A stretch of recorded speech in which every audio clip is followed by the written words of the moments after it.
hot thing at the bottom. Look, it's live. Right, it's gone. Yeah. Okay. Okay, folks. Bismillah ar-Rahman ar-Rahim. Alhamdulillahi Rabbil Alameen. Allahumma salli wa sallim wa barak ala nabiyyina Muhammad wa ala alihi wa sahbihi ajma'in. Allahumma la sahla illa ma ja'altahu sahla wa anta taj'al al-hazna idha shi'ta sahla. Allahumma a'inna ala dhikrika wa shukrika wa husni ibadatik ya Rabbil Kareem. Assalamu alaikum wa rahmatullahi wa barakatuh, everybody.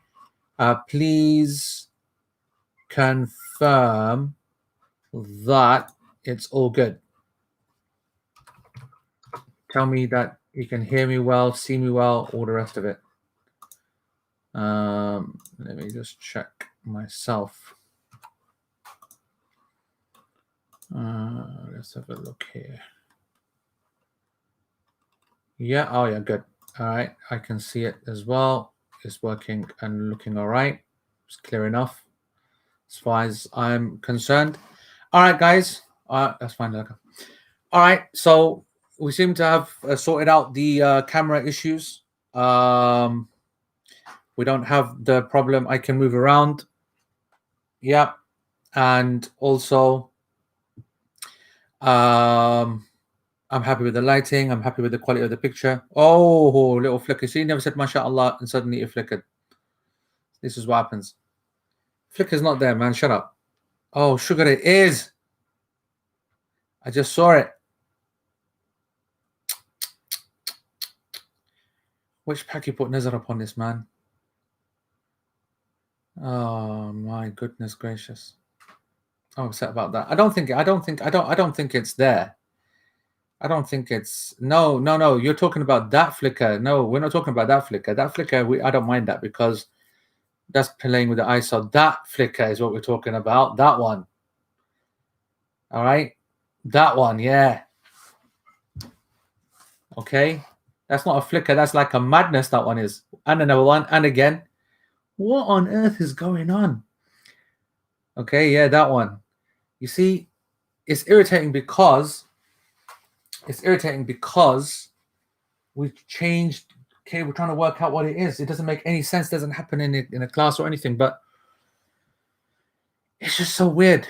I think there's something to do with the YouTube. I'm starting to get convinced of it because I did a test, elimination test where you gather everything, blah blah blah, take that cable away, change that cable, plug it into this, plug it into that, and it's not working. Anyway, listen, it's not major. Tawakkal Allah. Let's get started, inshallah. All right, so what we're going to start with is so this is the new section, okay, folks.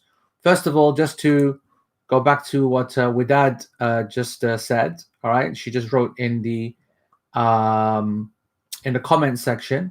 She posted the what's it called? The link to the Telegram group. Now, the Telegram group, for those that have not seen it, there we go. Right, which is t.me/logical progression. So if you're listening online to the podcast and you're not actually on the portal, then it's http blah blah blah. It's the actual thing is t. One second, what is it? t.me//logical progression. Otherwise, just click on it. There'll be an email going out soon, okay? But until that comes out, everybody should be on it. That's the channel. Beg your pardon, Solange is right. That's the channel, and then from the channel, then you join the discussion group. The discussion group is sick. Both you need to be on both. They both work together. They're connected. However, I have to say that Solange and Ruqayya and Harith and Ayaz and everybody so far, with that obviously, they've been doing a great job with the group and making it all fun. Other than Widad, who's putting too many rules down. No, she's not putting rules down. So I just want to say, by the way, that someone today, they say when you're reminded of Jahiliyyah, the old school, the bad things in life, right? The bad moments and the bad days and the bad situations. I just want to say that someone did that today. Okay, they mentioned the name LTJ Bookham. There's some people who are out. Yeah, you're right. Some people seem to be miles behind. Anyway, so LTJ Bookham was brought up today, right? And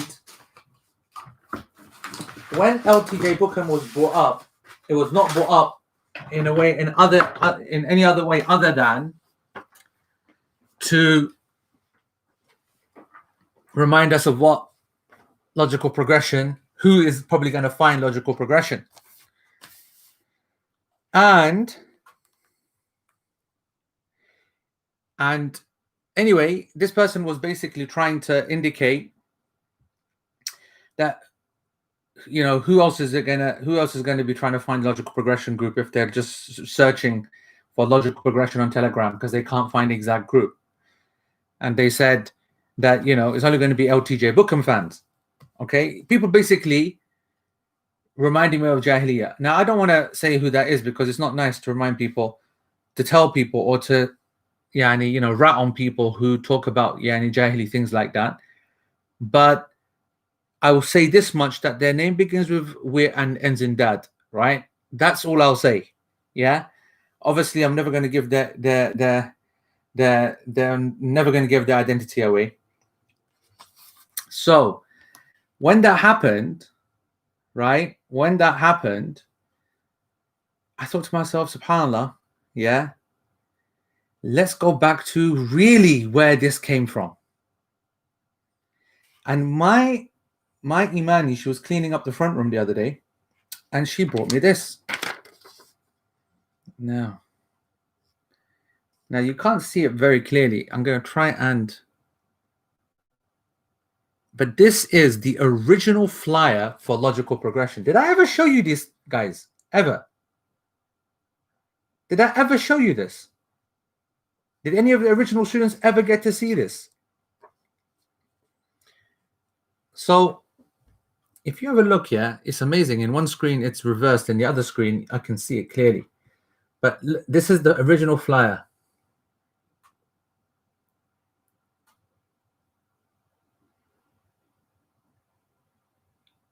The thing that I want you to focus on is the bottom. Resumes the 12th of December, 2002.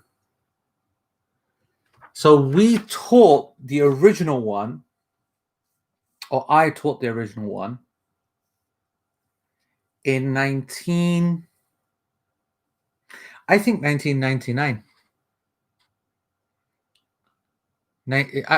1999. What took 10 years, Shazad? Dr. Shazad? Yeah, I think the original one was 1999, because this is not the first poster. Because this one is, you know, a continuation of, you know, trying to make it more relevant for non-Muslims and stuff. It used to be absolute classic. We used to absolutely go off on it. That was madness. So this 2002 was the restart. Look at the you relaunched 2012. Ah, right, relaunched 2012. Right. So each time it was relaunching. So look at the thingy. I know that you guys. I know that I'm taking your time, but this is historic, so it's worth it. Now let's read it. Okay, let's read it together. You get the feeling that the world around you is just simply going crazy. Trust no one. The truth is out there. X-Files, Claptrap, or valid questions. This is how I used to write in 2002. It's so cringe. Bush, Bin Laden, boom. Have you wondered whether you're with us or with them? Life. Who decided to have to look like that? Evolution. Is my grandfather a monkey? Death. Does paradise really have 72 beautiful maidens only reserved for those who die whilst fighting jihad? Have there ever been more questions for Muslim and Islam? Is it proper cringe? Yeah. This shows how sincere I am. I'm telling you now, you guys at least know that if I died tomorrow, the guy was a sincere dumb packy, yeah? Because look how horrible this is. And I should have hidden this forever. But because I've got no shame, right? Please join us at a weekly informal gathering every Thursday, 7 p.m. in Ambrose Hall for an opportunity to find exactly that, with intellectual discussion, rational proofs, and hopefully logical progression to the truth. Relaxed, easy, and open for men and women, Muslim, non-Muslim. Join us and rediscover that which your soul really deserves. Caution, truth seekers only. I'm reading this out because of the people on the podcast. Every Thursday, 7 p.m., Ambrose Prayer Hall. Inna lillahi wa inna ilayhi raji'un. Gone from us now. Oxford Road behind Manchester Museum, which is still there. Opposite the computer building, which is still there. Manchester University. See manchesterisoc.com for a map. Call 07478722256. That was not my number. So whose that was? I think that was some of the team's number. Shazad was just a blip, yani, in the space-time continuum. And this was the resumption. The original one was in London. The original one was in Eaton Road Community Centre in Ilford. So there you go, man. So see, look at what Dad's intention was in Dan to talk about Jahiliyyah, LP, LTJ Bookham, and look at yani what it made me do. We had chocolates, bro. Ghassan, chocolate's been a part of me, okay, from the very beginning, man. From the very, very beginning. Always used to have chocolates. And even more so because, you know, we had like non-practicing people, like proper non-practicing people, like, you know, punks, you know, whatever, and blah, blah, blah. And then non-Muslims too. And good few non-Muslims became Muslim as well. That was always a good result. You know, some really nice people who are still, you know, they still comment on Facebook today, like 25 years later, 23 years later. You know, I just want to say, Eaton Road Community Centre, which is kind of some kind of school, yeah. I remember one, there was a man and woman. One, the girl, she became Muslim. She didn't become Muslim, but it wasn't a fiqh class back then, right? For Siha, it was like, you know, just similar to what it is right now, because this isn't exactly a proper fiqh class either, right? It's all over the place, right? I mean, we're 15 minutes in and we're chatting any nonsense about, you know, whatever, we're talking chocolate, whatever. That's what it was. People relaxing, and, you know, anyway, back then, all over the place, you know, as Solange will no doubt want to remind us. Why hasn't Mesa come in and cussed us yet? What's going on? Why haven't we been cussed yet? How old was I in 2002? I don't know. 25 probably, something like that. Probably. In that, yani 20, 25 years old. Anyway, listen. So the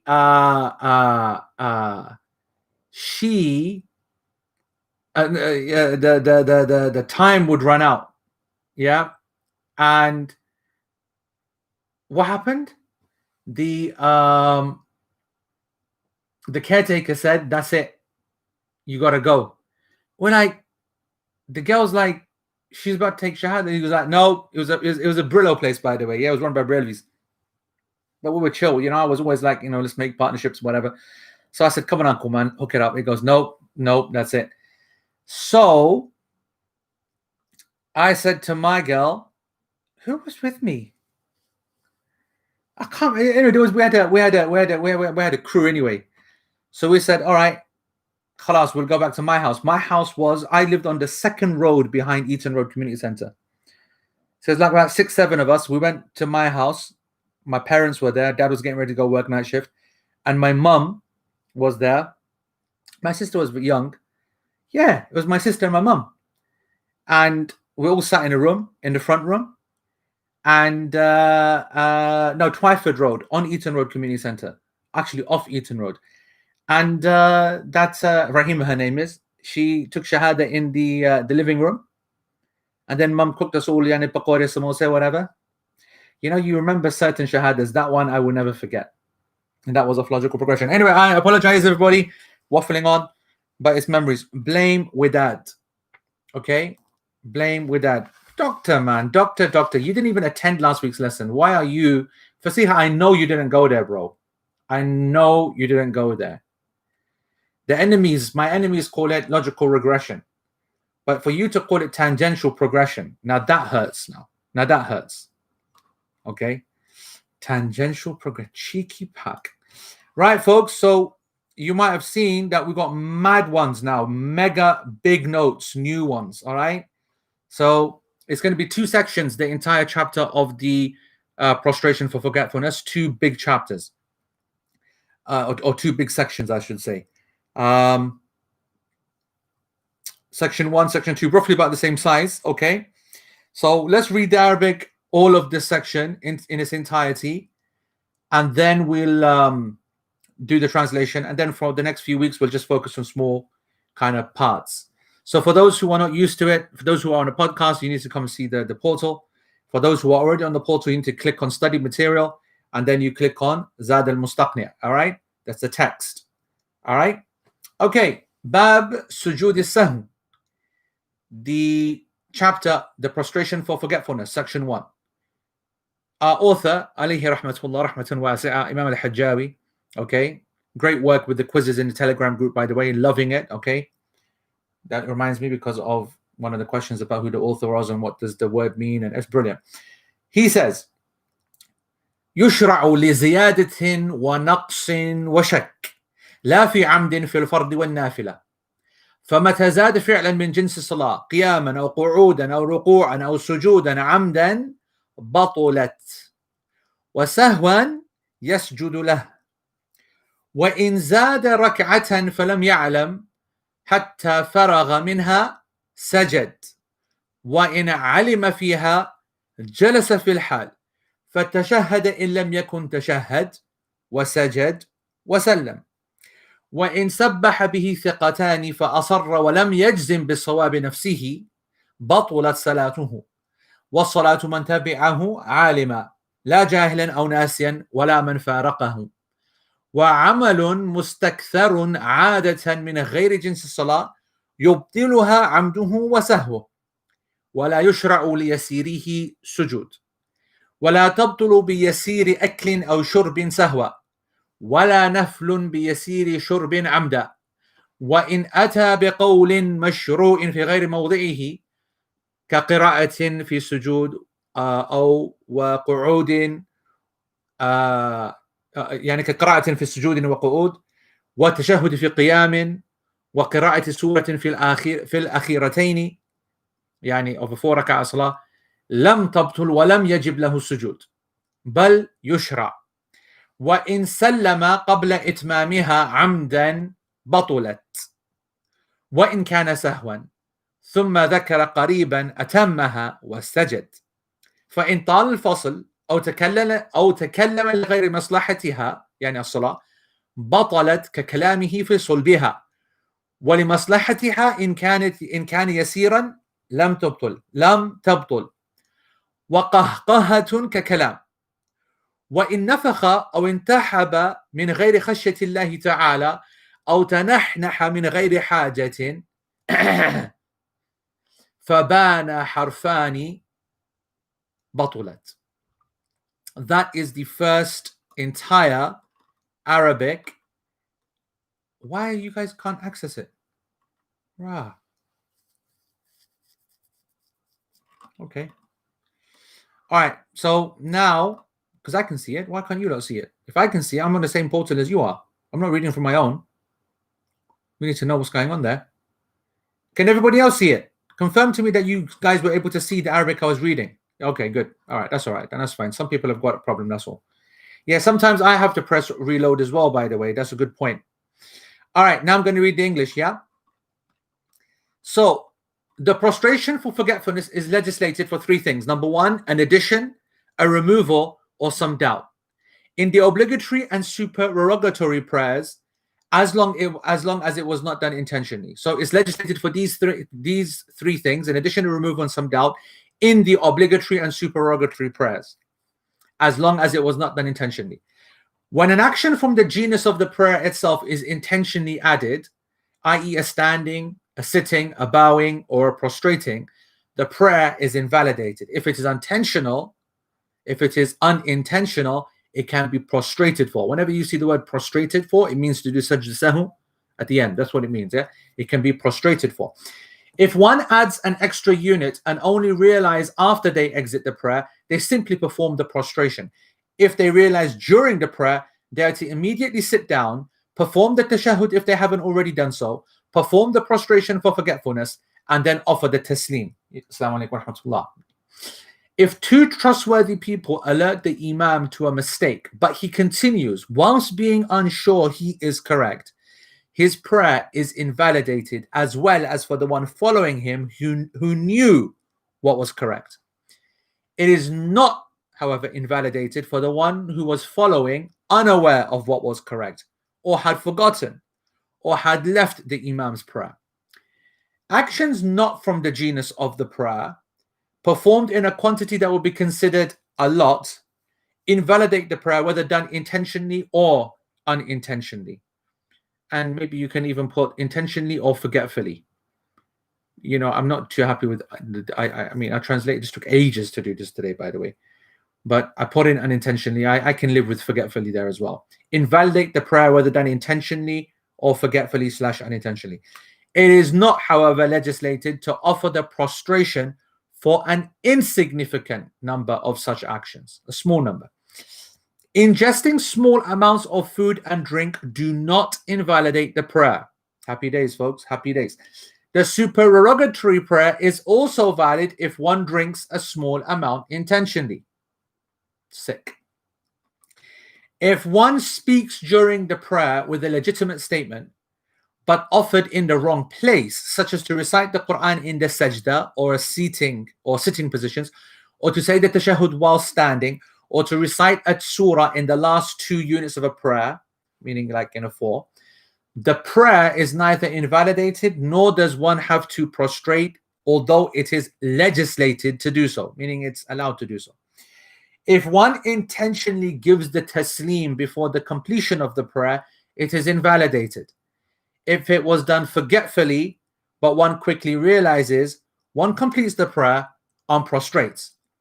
If the time taken to realize is too long, or one speaks about anything other than the prayer, it is invalidated, just like as if one did that during the prayer itself. Speaking a little in the interests of the prayer doesn't invalidate it. Laughing is like speaking. Everything we just said about speaking, laughing is the same. If one exhales loudly with 2 letters articulated together, or weeps other than out of the fear of Allah the Most High, or clears their throat without reason whilst 2 letters can be heard, the prayer, I can't believe it, got all that way, invalid. Are you kidding me? I get all that way.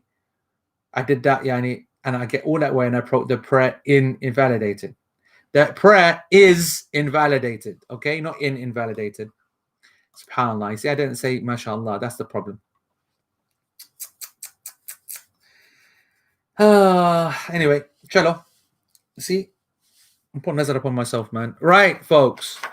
So this is a juicy chapter, nice and small and self-contained, and we should be able to run through this, Yani, quite nicely, and lots of interesting stuff. Okay, guys, yeah, you ready for this? Yeah, should we start? Yalla. So in terms of what Sheikh Uthaymeen wants to offer in terms of discussion, he has a really nice opening discussion on this, okay, about the Arabic language, and I like that, okay? It's always nice. And this is in Al-Mumti'. If you're following it, then it's on page 336, okay? And Sheikh Uthaymeen, alayhi rahmatullah, he says, Sujud as-sahu, the phrase Sujud as-sahu, is one of the forms of al-mudaf and mudaf ilayh, something which is connected to its reason. There's something of something, okay? There's something of something. So in Arabic, we can see this, that is form. What do they call mudaf ilayh or idafa in English grammar, by the way? Because you know that I can't do grammar at all, so I have no idea what they call English grammar. But what is mudaf ilayh in English? So sujud as-sahu, the prostration of forgetfulness, possessed, I don't think is that.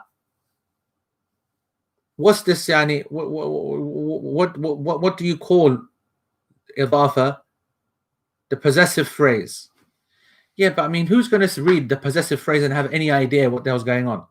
Like, what do we tell normal people to try to explain what sujud as-sahu means? Or is there no phrase like that? I don't even know. The idafa construction. You see, this is what I like to see. When you fail, yeah, then just put the Arabic into an English sentence and just pretend that they know what's going on. We call it an idafa construction. Oh my god, that's quality. I have to say I enjoyed that. Okay. Yeah. Oh, I've got no doubt that Bayyina taught you that. How the fish is that going to help someone who doesn't know what idafa is? You absolute pack. Yeah, let me try to explain what idafa means. Idafa construction. Right. It is the possessor. You see, I like Zakaria's version. This belongs to this. You see, that's my kind of, because we're from the street, right? It is the possessed and the possessor, a noun which belongs to the noun. Anyway, the point is that what Sheikh is saying is that the sujud as-sahu, the prostration for forgetfulness, is showing a construct, a thing which is connected to its reason. So the sajda for the sake of the, and what basically Sheikh says that they are the of, okay, the added to thing, all right. The way that you add something can either be added to it, for a reason, in a reason, for the for the cause, added to it in terms of its place. So in Arabic you use li for for to mean for, and you use min sometimes from, and you use fi, which means within, all right, etc., etc., etc. Sheikh gives an example. He says بل مكر الليل والنهار, all right, إذ تأمروننا أن نكفر بالله, okay, أن نكفر بالله عفوا. When you look at this particular construction in Surah Saba, all right, Allah subhanahu wa ta'ala, if you remember this verse, which is an interesting conversation between the kuffar and the believers. The kuffar basically blamed the believers, and the believers basically said that no, it is the planning of bal makrul layl wan nahar. There's an idafa here, there's a possession, the makr, which is the plot, the plotting of the night and the day that was trying to convince us and make us and force us to make kufr with Allah and nakfura billah, okay. The plot belongs to the night and the day.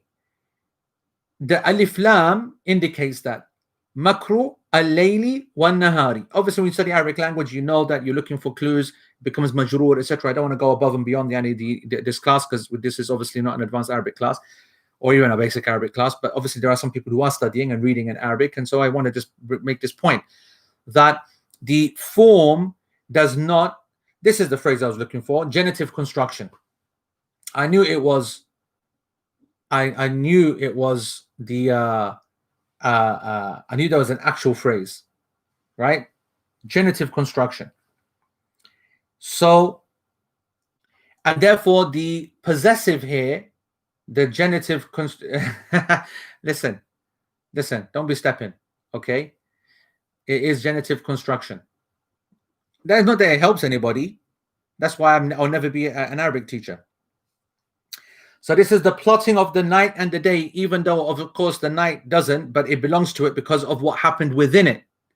Okay, that's the beautiful thing.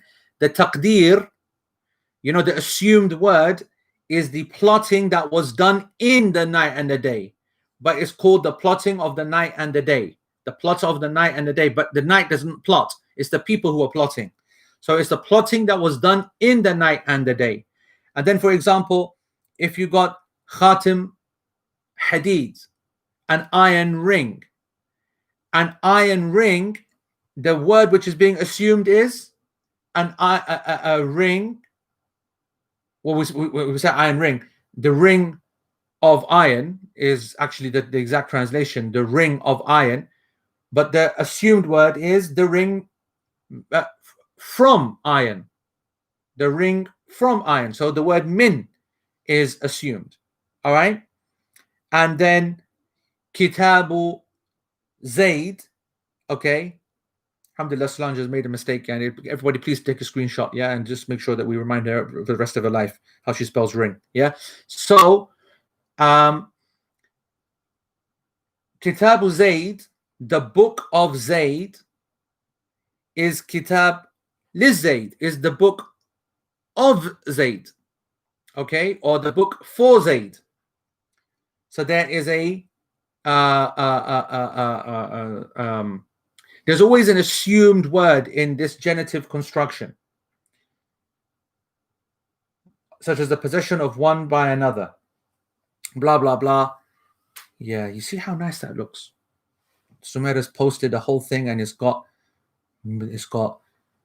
italics and it's got bold and everything. But it's just so boring, that sentence, that I even reading that paragraph, I think I will die and everybody else will die. Okay, so in terms of the ayah about al-mustaqbirin wal mustad'afin, and in terms of are they all rather than believers and disbelievers, that is one of the opinions, and there is, and I have to say that I lean towards the fact that this kufr led to this kibar was that of the level of kufr. But there are some that said that no, these were two groups of the believers, and others said these are two groups of the disbelievers, and others said that believers and disbelievers.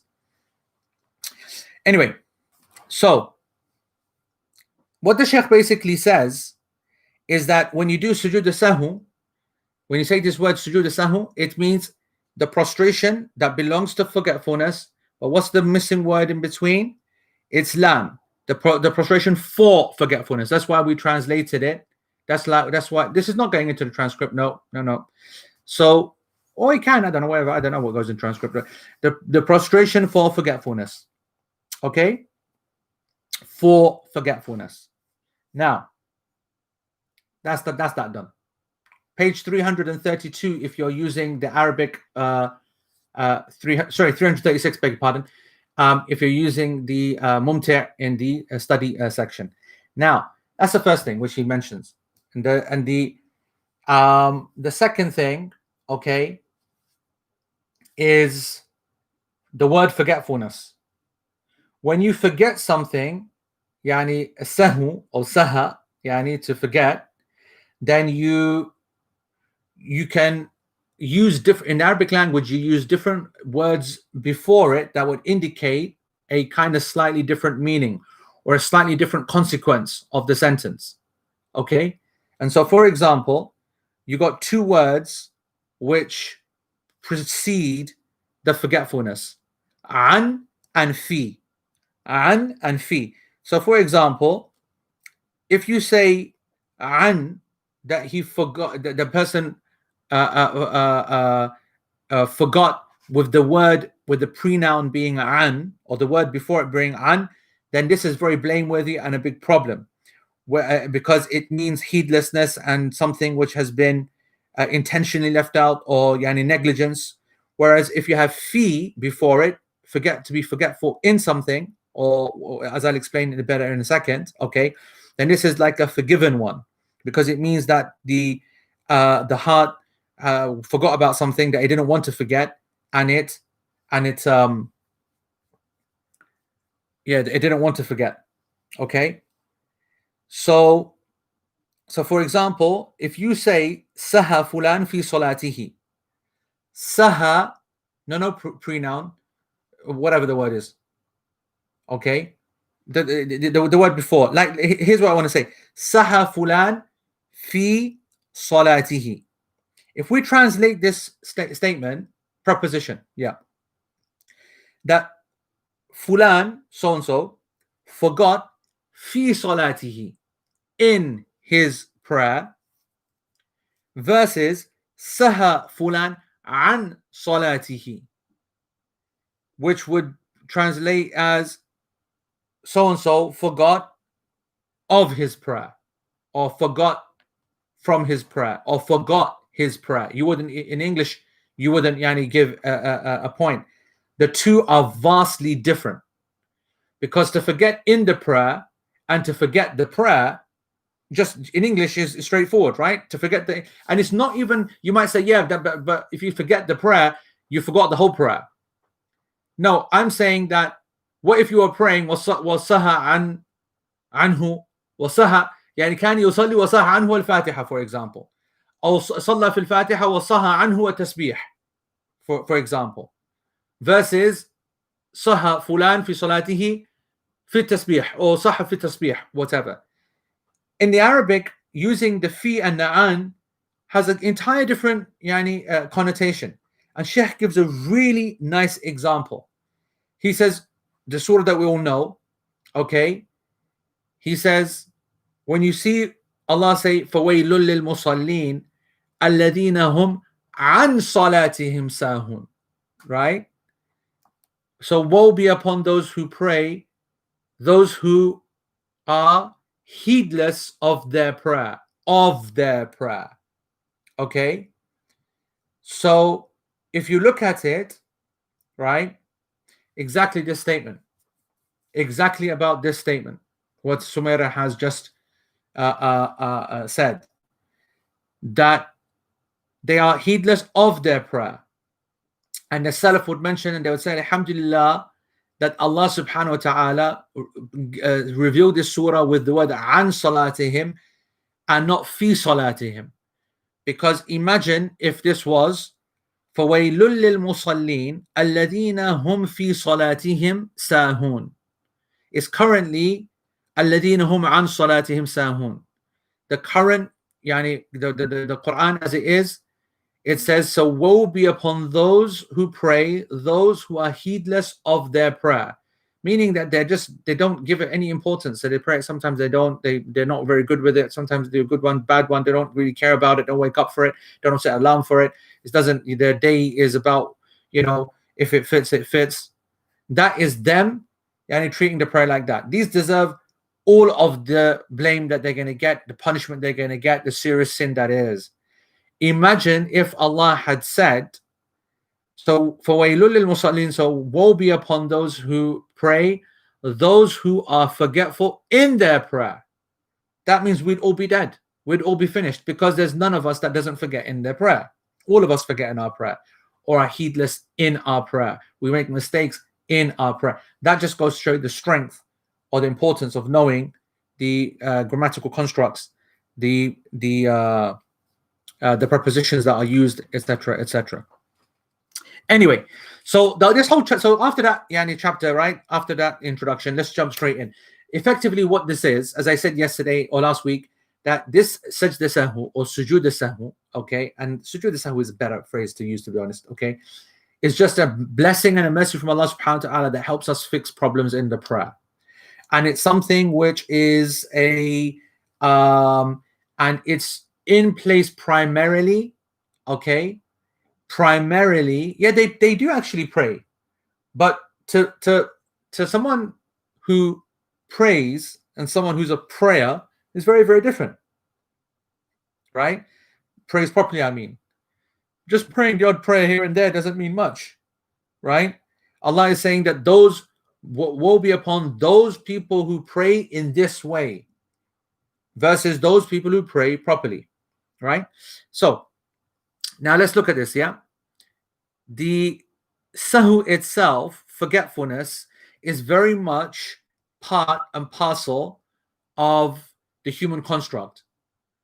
Yet, whether we can, argue about the theological reality of that and whether it's true or not true, what does that mean about us and how we held accountable or not, blah, blah, blah. All you need to know is that the Prophet ﷺ forgot as well and used to forget in his prayer. And he has also used this tool to fix his own prayer and the prayer of those behind him. And if you want me to go even further, he used to fix the prayer where he made the mistake that the others spotted who didn't make the mistake. And so therefore, we learn a lot from these few hadiths that allow us to create a very detailed chapter that covers virtually every single scenario that you can think of when we mess up in the prayer. And when the Prophet ﷺ does this, then we know, alhamdulillah, that not only is he a human and someone who is realistic to copy and emulate, but it also means that we shouldn't beat ourselves up over it if it happens to us. Obviously, happening every prayer, that's a disaster. But I mean, if it happens here and there, then, it is what it is. And Nabi sallallahu alayhi wa sallam said, إِنَّمَا أَنَا بَشَرٌ مِثْلُكُمْ أَنْسَ كَمَا تَنْسَوْنَ فَإِذَا نَسِيتُ فَذَكِّرُونِي. In the hadith which is narrated in Bukhari and Muslim, he said that I am only a man like you. I'm just a man like you. I forget like you forget. And if I forget something, then remind me, alert me, فَذَكِّرُونِي. Then make sure you alert me to it. remind me to it. Okay, so this is the nature of mankind. And it doesn't mean that a person is not concentrating on the prayer or doesn't care about the prayer or is mu'arid of the salah. Okay, because the greatest of mankind, he used to establish the prayer and have this issue. So why not? And there are three forms that it can happen. All right, when you are forgetful in the prayer, it expresses itself in three ways. You either add something to the prayer, you either forget something from the prayer, so that means you take away from it.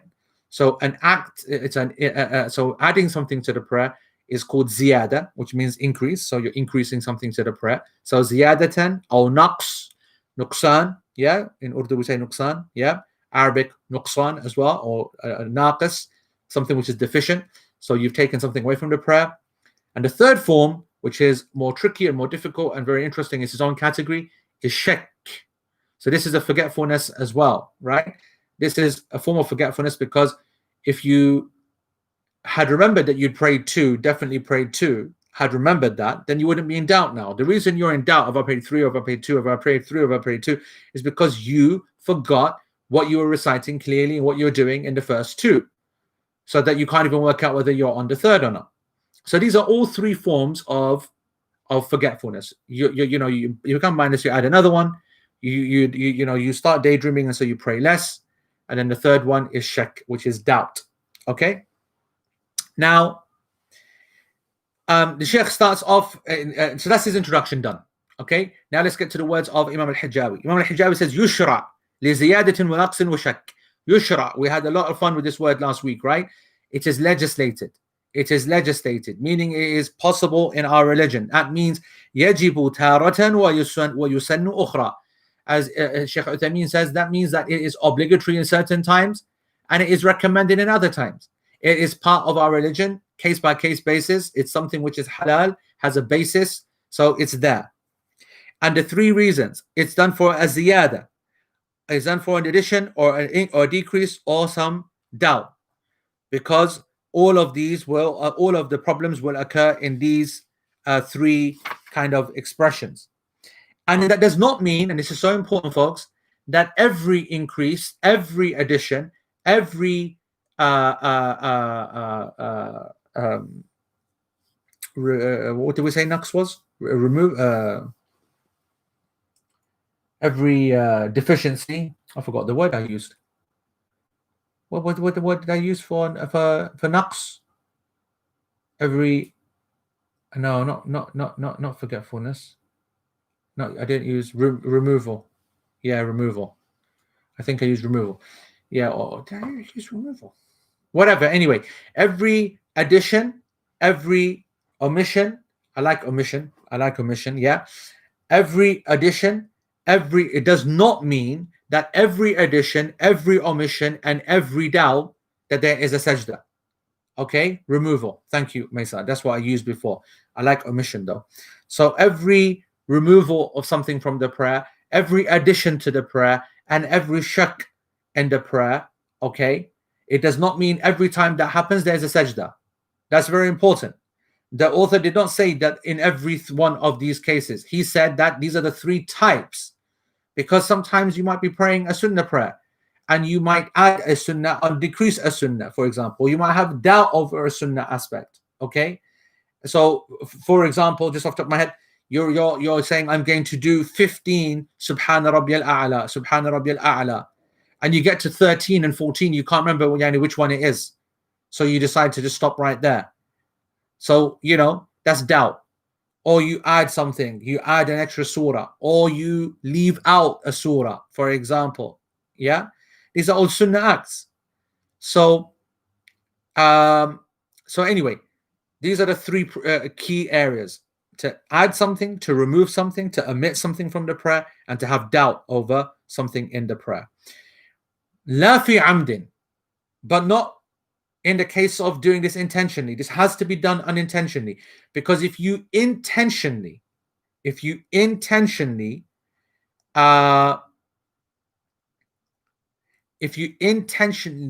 add something to the prayer, or decrease, or intentionally doubt yourself, if that's even possible, okay, then the prayer is invalidated. Okay, It's not possible. It's not possible to have a sajda sahu. A sajda of forgetfulness can never, ever, ever, as I said last week, fix a prayer that's invalidated. If you invalidate your prayer is cancelled. It's got to start again from the beginning. The sajda sahu or sujood sahu can only fix a prayer, and a prayer that's only damaged to a certain amount. If a prayer is invalidated because you came with a massive one, all right, you came and killed it, like you intentionally added something to the prayer, all right, then that is something which is too much. And of course, we're not talking about the sunnah, right? We're talking about in the obligatory aspects of the prayer and the pillars of the prayer. Okay. So if you intentionally leave out an obligation or leave out a rukn, then it makes no sense for such a sahw. Okay. But وإن كان بترك السنة فالصلاة صحيحة. Whereas if you were to leave out a sunnah act or add a sunnah act, then the prayer is valid without that. And there is no need to fix that prayer. There's no need to fix that prayer. And obviously we had that big discussion last week. Sheikh mentioned something interesting to add to it. لكن ذكر بعض أهل العلم. He said that some of the scholars did mention though that whoever زاد جاهلا فإنه يشرع له سجود سهو. So for example, if there is a person who is praying the sunnah prayer, okay, if there is someone who increases sunnah acts whilst not being aware of it, not being in his mind or her mind, they weren't expecting to do that, but they're so kind of mindless at the moment that they start adding certain acts, okay, which themselves are not fundamental.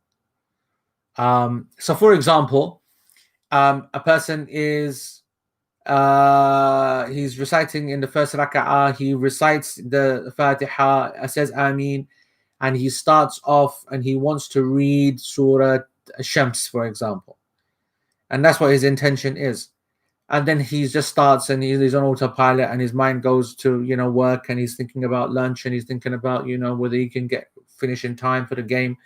And he's now gone on to Surah Layl, now he's gone on to Surah Duha, now he's gone on to, and he ends up in Bayyina. And when he's in Bayyina, he's like, man, I'm in Bayyina, right? So then he goes, Allahu Akbar. Some of the scholars said that even though it's allowed for him, and I kind of alluded to this last week, even though it's allowed for him to actually increase the prayer with sunnah acts, even though to read more Quran is better, he never had that intended. And what he just did was entirely mindlessly. And it wasn't a positive thing because he didn't intend it, but it happened with him being heedless about it. So he should make sajda sahu for the fact that he let shaitan come in and distract him. Now you might say, hold on, how can shaitan come in and distract a person by increasing their ibadah? Well, arguably, a person has gone in, is not showing, and it's, so for someone like me, it strengthens my own opinion about the recitation of the Quran, that I believe that tadabbur of the Quran over little is far, far more better than the reciting of lots of it without tadabbur. But at the same time, nobody said that reciting lots without tadabbur is something sinful. Here, though, it's not even the fact that it's sinful, not sinful. The person doesn't even realize that he's reciting. Like he has no idea what he's doing. This might not be a very good example, to be honest, but I just want you to appreciate that when the scholars said that, it's legislated, and they're not saying you have to do it, but they're saying, it's there. I think you might want to do a sajda, sujood sahw at the end, to just basically apologize for how mindless you are, disrespectful. Now that, I have to say, I'm feeling a lot. I have to say that I really like the idea of someone being held accountable for being mindless in the prayer when they've been lazy, as opposed to the normal permanent problems that we have. Anyway, wallah alam. Yes, you can intentionally add more than one surah. Absolutely you can do that, Cash. So someone intending to do Subhan Rabbil Azim and Ruku' ends up doing more. You see, that's the problem. It's a bit, again, it's not an easy one to hold down, right? Because it's not even about being intentional. because you could have intended to do 3 and you're just enjoying it, right? So you add another 2 and then you add another 2, and we want that to happen. We want it to be lots. I'm talking about a person who's so heedless that he doesn't even remember what he's doing. And what we're saying is that even if the acts are not, this is like sunnah kind of acts, then, we should be, aware, respect of the prayer. How does, just check out what Mesa said. And obviously there's more coming up in detail as well. Isn't this the same as the issue of sajda? No. I want to make it clear, Fizayah, that I want to make a distinction between that, right? Because your normal lack of khushu', I would argue, you tell me, 99 times out of 100 does not lead you to do what I kind of described, which is 17 forms of tasbih instead of 3, or reciting 7 surahs instead of 1. It normally is you reciting whatever you're meant to be reciting, and suddenly you come to your end and you feel empty. You realize you've come to the end of it, and that you weren't there during the reciting. You were not there. That's the 99 times as opposed to the 1 whatever. What if a person's unsure whether they read Surah Al-Fatiha while they are still in the qiyam of the same rak'ah reading a surah? These are questions that are going to come much later. Fatima. Maybe actually we've done that before. Maybe we have. But anyway, if you're not sure, then of course you have to recite it again. No doubt about that. If you are in the same, qiyam and about to read a surah or even reading a surah, then you would, absolutely. You would, because you just don't know. And as a result of that, we're going to learn what you're going to do as a result. Okay? That's the whole point. What does it mean to increase, decrease, etc., etc.? All right. So, fil fard wa nafila. This is interesting, right? This is something like, kind of like driving in a mind wonder, But we've got to be careful. You see what Fatima was saying, what Fidda was saying, right? It's very important that we do not at any moment fall into that waswas trap, because that would be a disaster. We cannot allow ourselves to be held hostage like that.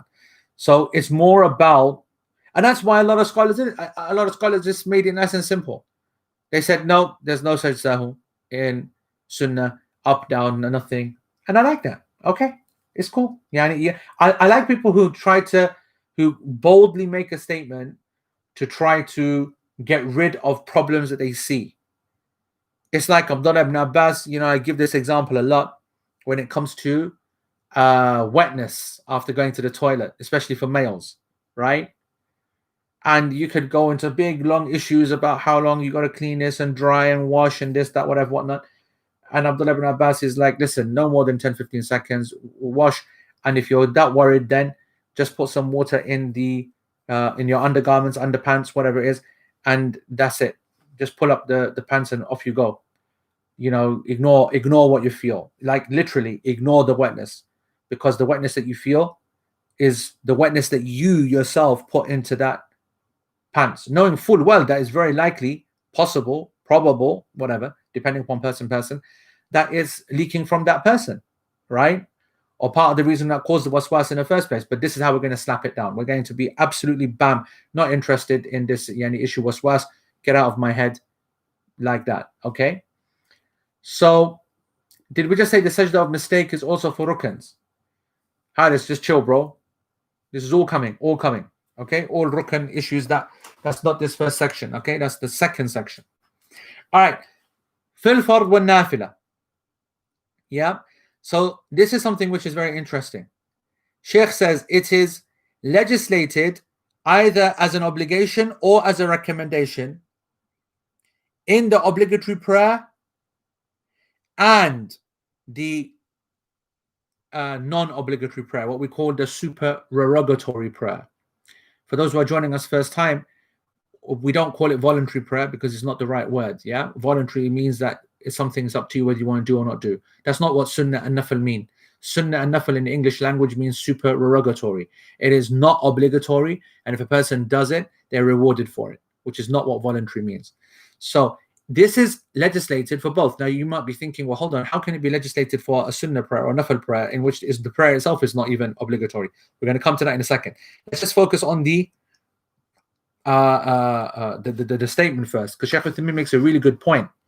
He said that sajda sahu is obligated for every, is legislated, is to be performed in every obligatory prayer and nafil prayer. Question for you folks: does that mean every single type of prayer? Is that statement correct? Every obligatory prayer and every sunnah prayer. What do you think? Without anybody cheating, can you think of some problems or potential problems? What would be a potential problem? Who can think of an exception and why?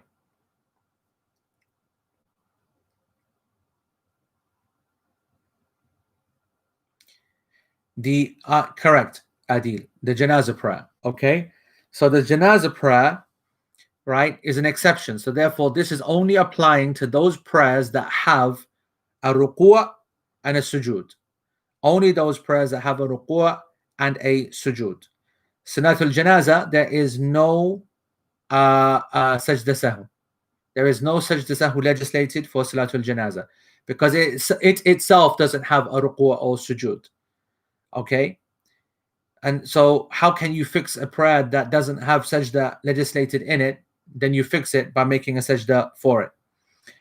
But every single prayer that does have a every single prayer that does have a ruku' and a sujood, then it is fixed with the sajda sahu, whether it's a fard prayer or a nafil prayer. Now, Sheikh says, what if someone says, you are telling me that you're going to obligate upon me a sajdat sahu in a non-obligatory prayer?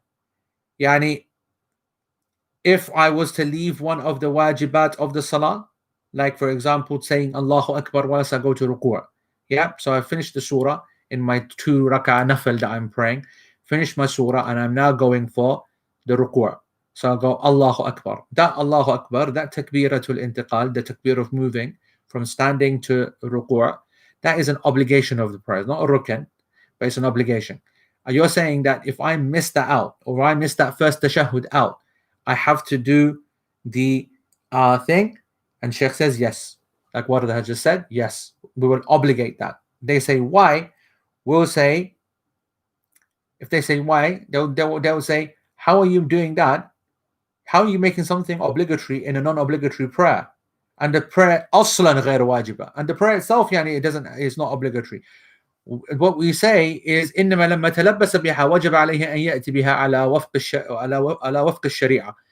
Once you start that act, once you enter into that act of worship, whether it's obligatory or non-obligatory or nafil or sunnah or غير muakkad or muakkad or whatever, okay, you have to do that act according to the sharia. You have to do it according to the sharia. If you don't, then you're just mocking the sharia. So if you were to go into the prayer and decide to basically put, you should finish a started act. Not just finish a started act, but finish a started act properly. It has proper reward, it has proper system, proper rules. You've got to do it properly. Otherwise, it's mustahza. It's something which is you're humiliating, mocking the prayer itself. وإذا كان لا يريد الصلاة فمن الأصل لا يصلي. If a person doesn't want to pray, right, then don't pray. If you don't want to pray properly, then don't pray. You don't pray in the first place. You're not obligated to pray in the first place. So what are you doing? Once you start to pray and you do that, then you're just playing around with it. And that's something which is not possible, Sheikh says. It's just not possible. You can't just do enough and do it the way you want just because it's not correct. But so that's important. Okay, so this is important because maybe some people think that, when I'm praying my sunnah, I never can make a mistake because it's a sunnah prayer. All right, so now that's been debunked. All right, let's say you want to protect the reward of that supererogatory prayer. If you don't do it, it becomes batil. Then it's just like you never did it. I mean, I don't know what that means. Good luck to anybody who's talking about that means. What that means. Okay. So the next section is فَمَتَى زَادَ فِعْلًا مِنْ جِنْسِ الصَّلَاةِ. Okay. So this is now the next sentence. All right. So when an action from the genus of the prayer itself is intentionally added. So now what we're talking about, okay, is there's 2 points that you must underline. Number one, that it's an action. So therefore, we don't mean a statement, right?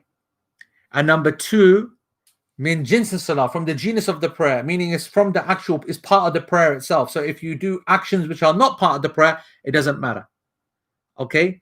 So in terms of this section here, all right, basically the author is about to tell us that the prayer will be invalidated.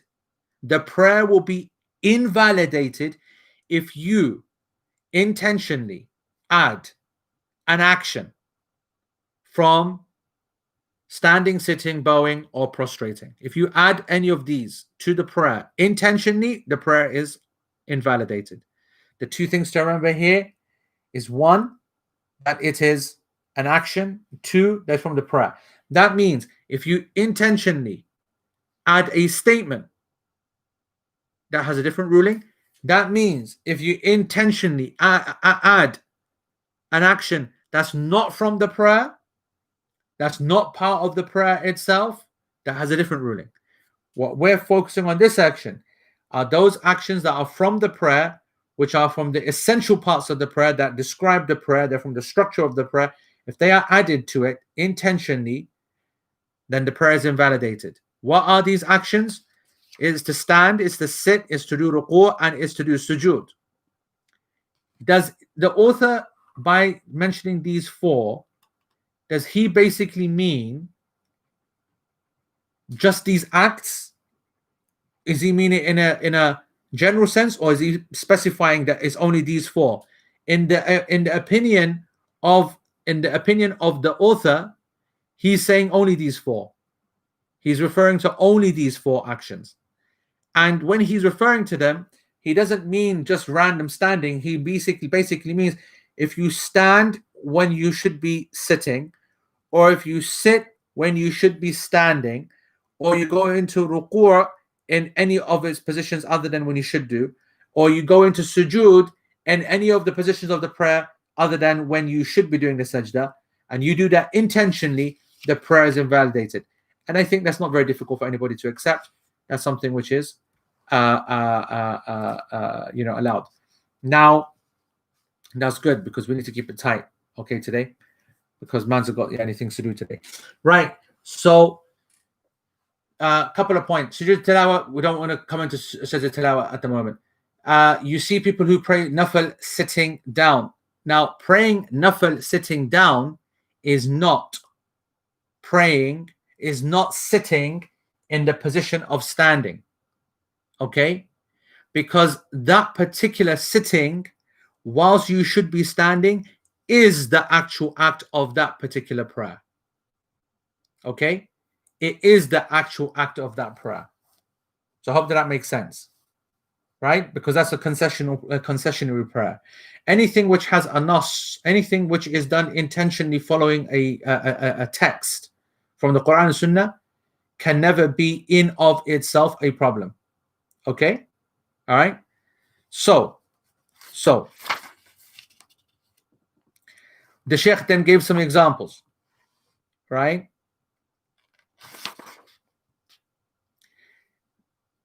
And like I said, وأنه لا زاد فعلا غير هذه الأفعال الأربعة كرفع اليدين مثلا في غير مواضع الرفع فإنه لا يدخل في عموم كلام المؤلف فلا تبطل الصلاة بعمده ولا يجب السجود. So Sheikh goes like, for example, if a person, he raises his hands, doing رفع يدين, right? And he was to do that, say for example,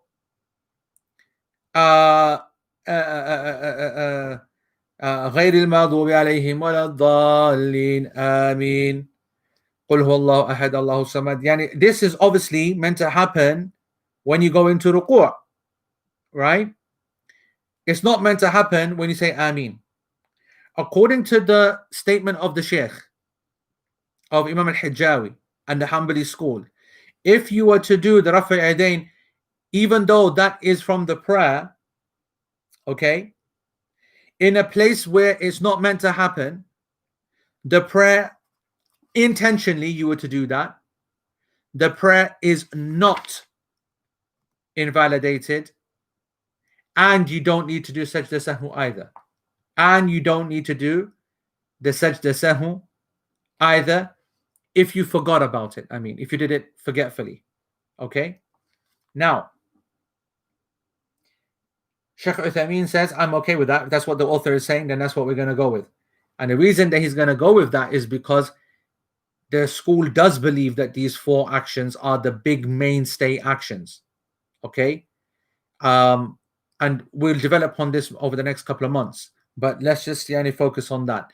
That the raising of the hands is seen as a much more minor act, and obviously we know that it's not an obligatory act anyway. So we start to get a bit of a clue about how the way that the Imam is thinking. These 4 acts are being intended in of themselves, and if they are done, which is the standing, the sitting, the ruku', and the sujood, which are the 4 dominant acts, the mainstays of the prayer, the main things which describe it and its spirit and its power and its everything. These are the ones that we're going to be looking at very closely. And if any of these come in the wrong places, then it really shows that a person has messed it up big time, let alone do that intentionally, right? So that's a problem. Then Sheikh gives some examples. So for example, if there is a person who did ruku' twice intentionally, then the prayer would be invalidated. Unless, of course, bonus prize. I'll give some chocolates. No, I'm not going to give you a chocolate. I'll give you I will virtually give you this treat which is in my hand. Well done, Bilal. Ta-da! A nice fresh plum. You know what's incredible? The healthy stuff, okay, it exists on my desk for days. Hippo went and brought me this 5 days ago. 5 days. It's been sitting right here on my desk next to ta-da! Lifesaver, folks. I told everybody to go for vitamin D, isn't it? I told everybody vitamin D. I told you in February, bust your vitamin D. Now they start coming out with vitamin D's 51%, going to reduce that, 52% reduction of thingy. I told you, smack 10 of these bad boys down, 20,000 units, and then take 2 every week. You're going to be right as rain, inshallah, bifadlillah, wa natawakkal ala Allah azza wa jal. And it's next to the logical progression thingy. As for chocolate, chocolate lasts all of 5 seconds on this desk, bro. 5 seconds. All right, bro. We didn't get good plums this year, man. Come on, we didn't get good plums this year, man. We didn't. But we got sick apples. Bismillah, mashallah. Mashallah. You know, Artuk Bey, he says, Inshallah. He doesn't say Inshallah like everybody else. If you listen to Arturul and all his boys, they go Inshallah, Inshallah. Bamse goes Inshallah. But if you listen to Artuk Bey, he goes Inshallah. Anyway, with that, don't be hating. With that, just calm down. I know what, Gab, you want to watch LTJ Bookham, isn't it? That's what you want to watch, isn't it? So, Mesa, at least we have TV. Don't make me come over there and start talking about Deadminton. Come on, Jad. Jad, which Jad are you? Are you my Jad? Or are you sweet? Yani sweet Jad? I'm telling you. Yes, Jad. Jad, this is 20,000 units. Yeah, it's a 20,000 units one, and they'll talk all this nonsense about age and loading those. 10 of these, no problem, bro. Any age, any thingy. Get about 200,000 units in as a loading dose, and then 2 tablets a week, and you'll be fine. 5, 6 quid, 7 quid a box. It's nice and cheap. Yeah, and this is the proper halal one as well. I think that you'll never ever shut up, Zaf. No one cares about doctors who know nothing. Cash, you fish. You absolute fish. What do you think? I've got a pause button for your pack.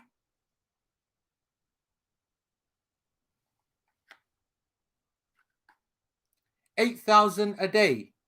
Yeah, 8,000. 1 second. 8,000 a day, right? Let's look at that. 8,000. 8, 16, 20. What's 8 times 7?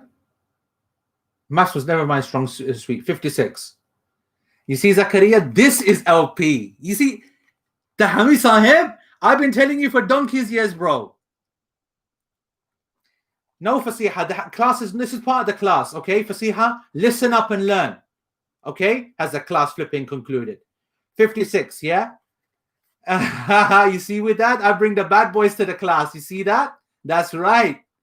That's right. Zakaria meet with dad, your nemesis. With dad, meet Zakaria, the gangster, the king. Listen, 56. Yeah, you're taking serious dosage there, bro. That you're taking, I'm at 56. You're taking 56. Yeah, that's serious dosage, but that's okay. Whereas I'm taking 40,000. I'm not even deficient, bro. I eat so much meat and so much. I get so much sun, so much fish. I got so much vitamin D inside me. Yeah, that if Corona came to me, it'd be like, what the fish is all this vitamin D doing here? I've had enough. I'm out of it. Okay, that's basically what would happen. All right. Tell him to chill, bro. Listen, I was saying about halal, yeah? So there are certain medicines which are the full halal, like the halal of all halals. I don't think I've ever seen, one second, hold on. In my life, and I am a specialist in medicines, I have never seen anything more halal in my life. Have a look at this. One second.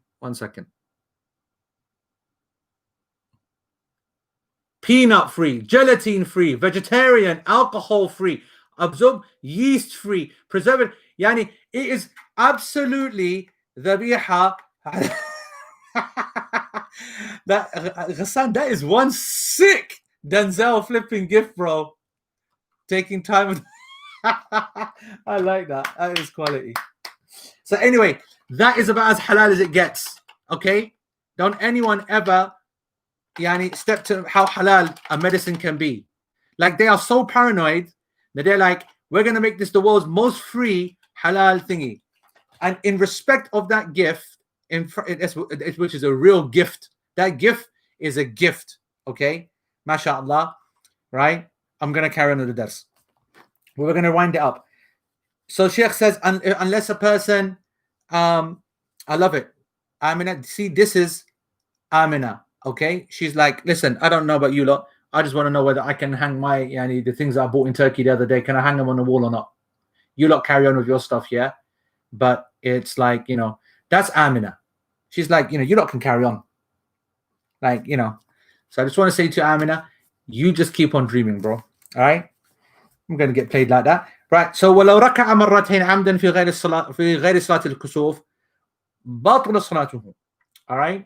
So if a person was to do the ruku' intentionally twice in other than the eclipse prayer, because eclipse prayer has 2 ruku', for sujood, so it's a very different prayer, then it is thingy. It is invalidated. The prayer is invalidated. Or if a person was to do sajda 3 times, like that mate that I met in the UAE, right? Remember him? Yeah. Right? Then that invalidates the prayer. وَلَوْ قَعَدَ فِي مَحَلِّ الْقِيَامِ عَمْدًا, and if he was to sit down whilst reciting Surah Al-Fatiha, then the prayer would be invalidated. Or if he stood up whilst reciting the tashahhud, the prayer would be invalidated. And this is a point of ijma'a. There is an absolute consensus on this point, that the scholars have agreed upon this, and the evidence for this, for them having ijma' upon this issue, is the statement of the Prophet ﷺ, whoever does an action that's not from our actions, then it is rejected. And the word rejected here does not just mean in terms of haram or halal, but it means it's not even to be considered an action. So that's why it is invalidated.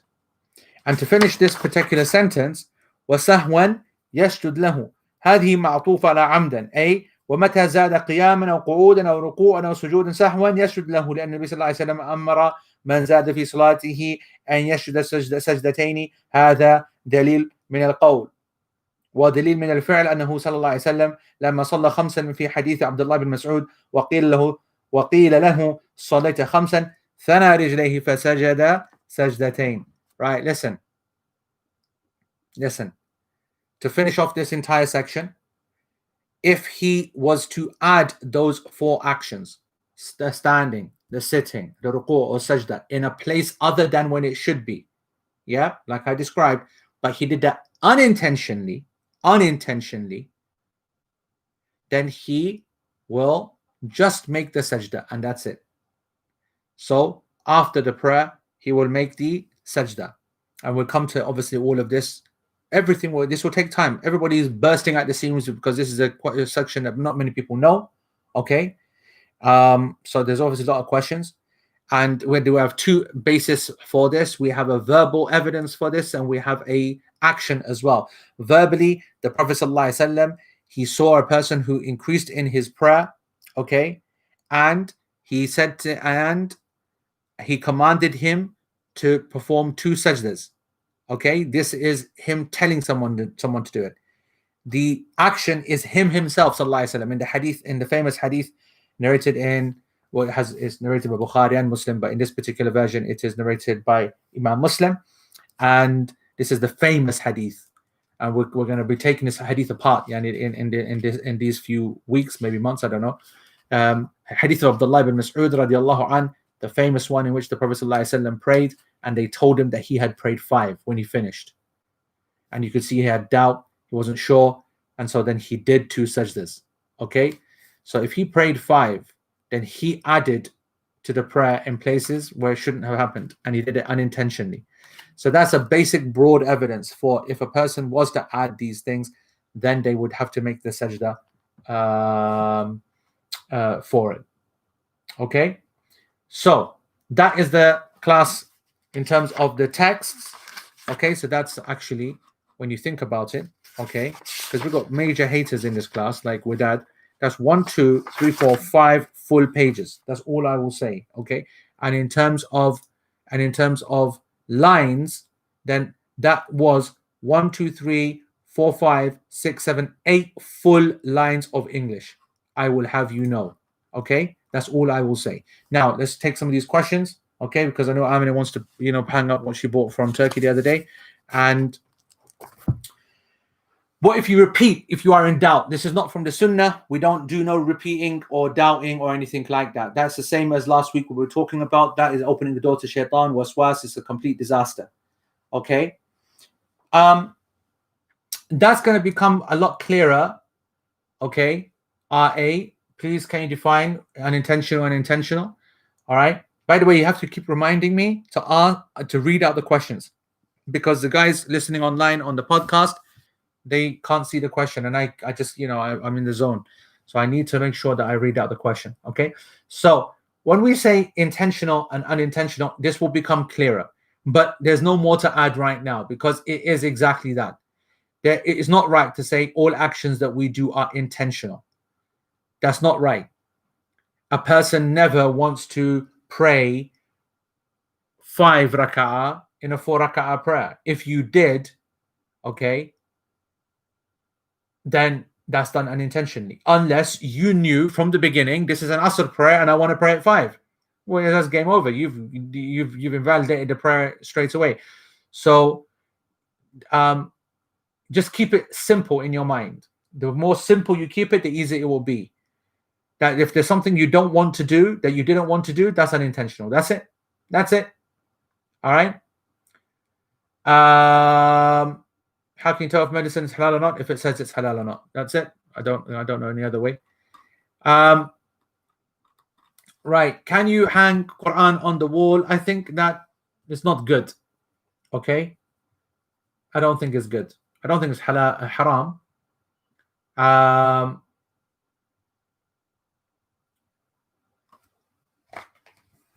I don't think it's haram.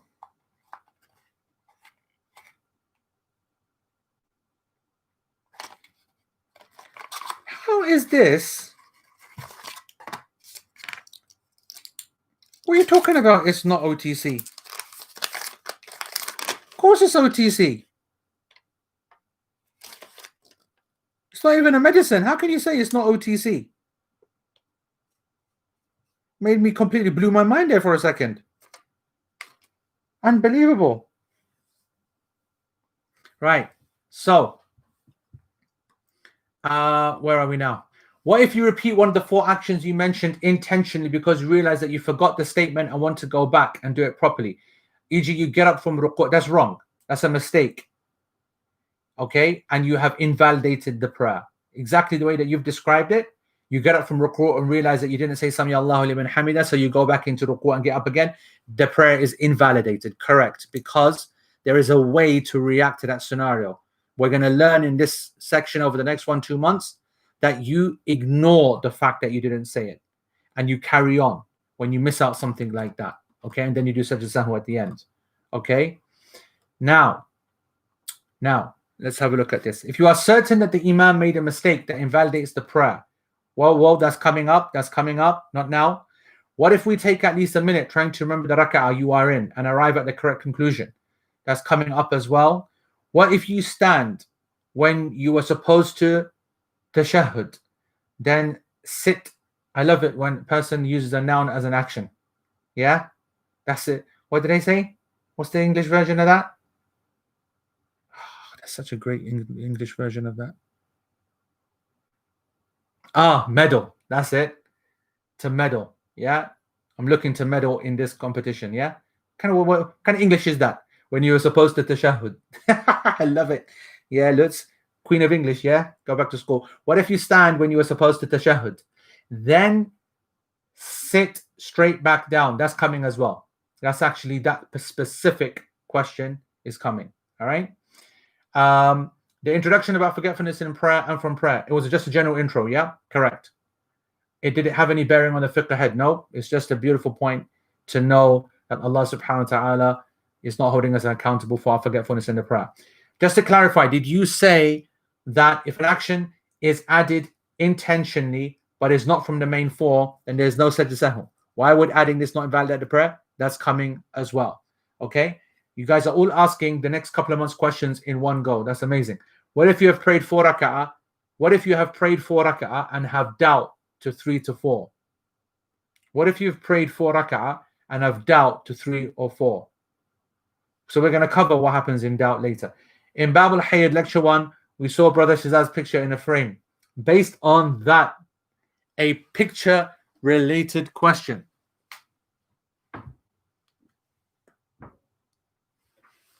Listen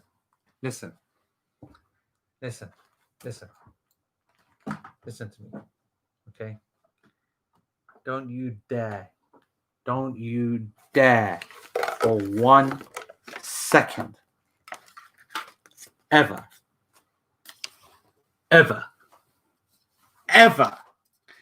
question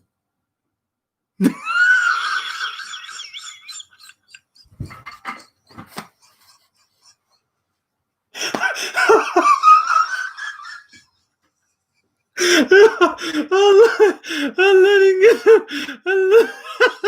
Oh my God. Oh my God, Manajan. Oh my God. Oh my God.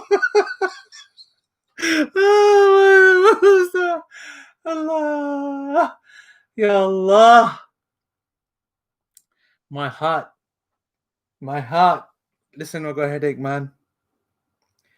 Astaghfirullah. You know what it is? When I laugh too much, my head goes. You know that?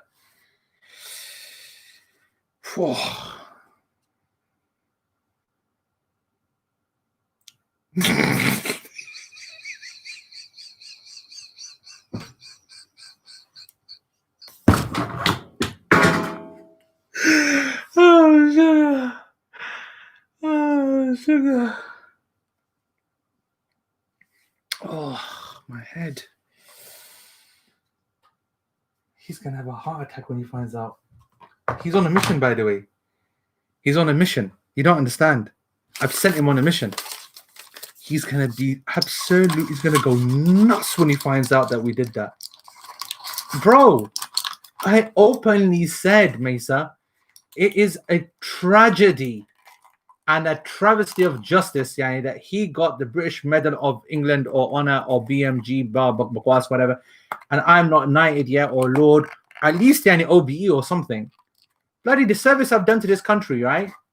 Promoting the Queen and everything. And he bloody gets it because of flipping, Paki Rota. We've got to give it to some brown people somewhere in the country. They basically random chose flipping Yani Paki dentist. All right, okay. Oh, sugar. Dentist of the year. Right. 20,000 units, not licensed OTC. That's not true. Not true. Wrong. It's not a POM. It's not a medicine product, not medicinal product. Go back to pharmacy school. I don't care. Not a completely legal food product. End of story. End of story. Any other questions? When you miss out a rukn, how do you suddenly go back to that position without messing up your prayer? You see, that is the only exception. Again, we're going to come to that, Shah. Okay. What is it with all these flipping nicknames, man? But that was Shah. We've got Shah here. We've got RA here. I don't like this, man. By the way, the rules are on this portal, same as the rules on their Telegram group. You got to have your full name. What's going on here, man? Right. What other questions have we got? Is it okay to keep pictures and frames in the home? On a serious one, yes, it is, as long as they're not on display. Now, I want to have this on display all the time because, wallahi, if I'm in a bad mood, okay, listen, there's two things that I have, right? There's two things, this and this, all right? This has my Tom Ford, okay, and it puts me in a good mood, okay? Puts me in a good mood. And these are my two mood setters. Oh, sugar, Shazad Salim has found out. Come in, innit? Oh, sugar, I mean, now I'm in trouble now, yeah. Oh, sugar, man. All right, okay. All right, got any more questions left? What was okay? I asked a question, yeah. Learn about. Listen, I never mess with Shazad. Shazad's got yani material, man. Shazad's got a lot. Right. Crying in Salah, is the Salah invalidated? No. But if a person's messing around, the witr version, no way, that is out. Okay. Keep pictures in albums, no problem. If you keep it Tom Ford, man. Oud Wood, of course. The only one. No. Oud Wood. Is abrogating a raka'ah a thing in a Hanbali madhab? How would that work? Give me an example. Come on now, last question. Okay, Zakaria's last question. That's it. And Bilal is saying slight side discussion, but when you mentioned doing the Sunnah act and the need to doing it right, the same should apply for fasting a nafil fast.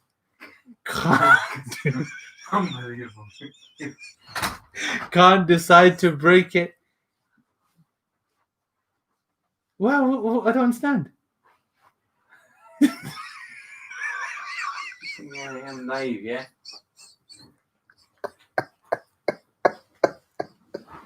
Forget we have an app, yeah.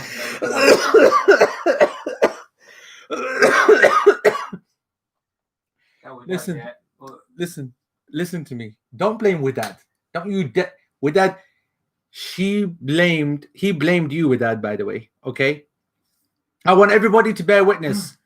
I didn't do anything. It was an American sister called Ruqayya.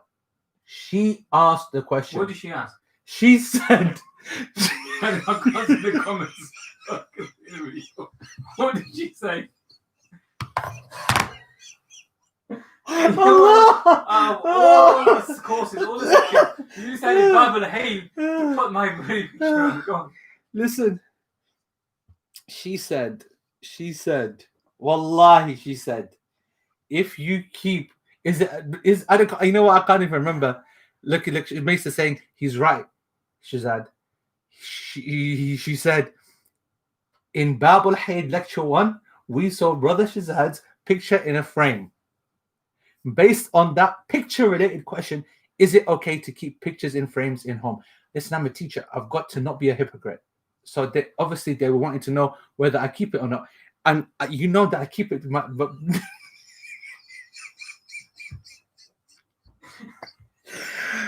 Shazad, come on, listen. Yes, give them a smile. Come on, social distance, though. Come on. They want to see you. Come on. No. No, Shaz. No. It's not fair. You know that you're here. That's it. I can't believe that you even spoke. Now everybody's gonna know. Come on, now you got to show them. Go on. Important. Speaking one thing. No. Because they need to see. There's a basic between that and this listen. It's about motivation. Tell these people what motivation is. Come on now. Come on. Come on. All right. Come on. No, all right. Come on. No, all right. Yeah, come on. If you let these people down now, honestly, they're gonna be really upset. Come on, quickly. What do you? Just stand here, isn't it? Come on. Unbelievable. All right, there we go. Oh, come down. Allah, look at that. Look at this. Look, are you seeing this? This guy is a stud. Okay. Look